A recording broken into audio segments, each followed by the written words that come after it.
Bon, regardons maintenant comment on va faire un passage d'état avec Automation Studio, c'est-à-dire un front montant ou un front descendant, selon le cas. Euh, je vous rappelle que le front montant détecte le passage de l'état 0 à l'état 1 et le front descendant va détecter le passage de l'état 1 à l'état 0. Alors, comment ça se fait dans Automation Studio? Et ben là, ici, je vais le faire front montant sur le bouton de départ de cycle ici au départ, puis je vais faire un front descendant ici sur le bouton d'intrusion 0 à la fin. Donc, pour faire un passage, un front montant dans Automation Studio,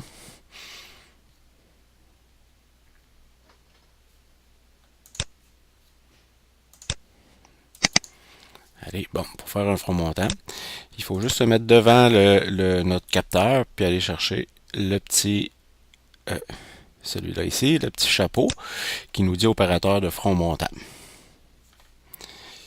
Donc, front montant, du bouton départ de cycle. Si je vais aller faire un front descendant, ben le front descendant, c'est le point d'exclamation qu'on va mettre en avant de notre bouton. Opérateur de front descendant, point d'exclamation. Alors, comment ça fonctionne?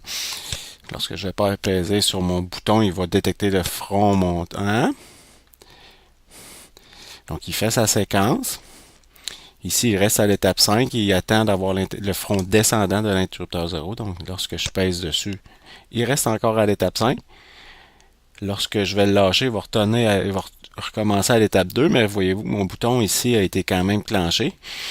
Mon bouton est activé, mais la séquence ne marche pas parce qu'il attend le front montant, donc il faut que je désactive et je réactive pour que ça fonctionne. Alors, c'est de cette façon-là que fonctionne un front montant avec Automation Studio.